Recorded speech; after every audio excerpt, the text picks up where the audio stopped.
So, gamers, get ready on your marks for your calendar. 2023 games release schedule for PS5 and Xbox X Series and Nintendo Switch is packed with, well, exciting titles. Well, I hope so.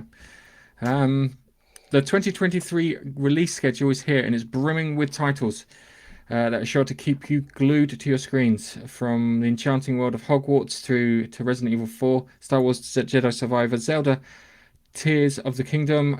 There's something for every gamer. But as we move through to the new year, there'll be more releases announced. So, put a note on it to read the list. So I need to get past Tuesday. Right, so 2024 games here. So, Alone in the Dark, set for January 16th, 2024. Looks interesting. Prince of Persia. God, there hasn't been a Prince of Persia game in ages. Lost Crown. They did some quite clever things with Prince of Persia. The one I liked was the one they did with the corrupt land and you had to rescue the girl, and they never followed it through. Tekken 8, like beating people up. The Suicide Squad, Kill the Justice League. Oh, finally gets a release date. There's some concerns, shall we say, over that one. Persona 3 Reloaded. Helldivers 2. Final Fantasy VII Nige Rebirth on the PS5. Unicorn Overlord. I'm going to have to look that one up. Dragon's Dogma 2, which could be interesting. Princess Peach's Snow Time. Eluding Chronicles 100 Heroes. Sounds very Japanese. It's probably going to be something a bit different. And Destiny 2, The Final Shape. I thought we get Destiny 3 there. But, yeah. Interesting. Now, I think the biggest one there is probably Final Fantasy VII, followed by Suicide Squad, Kill the Justice League. Yeah, that's I'm not inspired. No. No. I was just going to say, I'm not at all. No. I went back and I looked at the Hogwarts Legacy, good game. Resident Evil 4, good game. Star Wars Jedi Survivor, good game. Zelda King of Tears of the Kingdom, good game. Yeah. What was that this year? Spider-Man 2. That was Spider-Man 2, yeah. And this was this year. And I'm like, we could put Starfield in. No, we're not going to put Starfield in there. You might but they're find good games, exciting. You might find Nintendo will steal the show, because if they announce a new Metroid game with the Switch 2, that'll steal it. Yeah. See, in the notes here, it's got that kind of part of these schedules and everything that screwed the kind of gaming world up was the pandemic, and everyone had to start working from home and bits. That's been 2 years from the pandemic. There are tools to make these games clever and quicker. Have you heard of a game called Choo Choo Charles?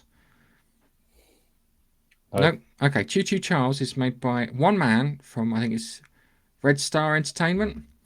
Took him 8 months to make a horror survival game based on an evil version of Thomas the Tank Engine as a demonic spider train that chases you around an island whilst you prepare your own train to fight it back. It sounds mad when I say it out loud, but when you see it, you'll go, I can see what you're going on about. And he did that all on his own. Why is it taking so long to put these bloody games through? Seriously. And especially when you get released and then you've got a day one bloody patch. We finished the game. Well, we kind of finished the game. We just kind of rushed it out the door because we were given a deadline and people don't know how to schedule things properly. Anything apart from Final Fantasy VII, Nige? Did you have Final Fantasy VII? Yeah, I've got it on the I've got the PS4 version, and I think part of PS Plus, the paid one, the premium, I think you actually get the PS5 version for free.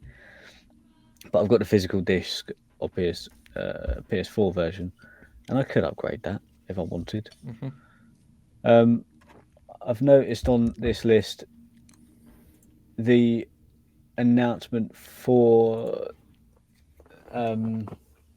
Last of Us Part 2 remake on PS5. I don't count. Has that not as a been game. listed. Well, no, it's a remake of a game that was released last year. Hang on. 3 years 2 ago. years? 3 years ago? Yeah, but it was only done on the PS4, which I found strange because the PS5 had been announced and Hang on. was about to Right, be hold on a released. second. Do you know the funny thing is, there was a patch to make it run better on the PS5.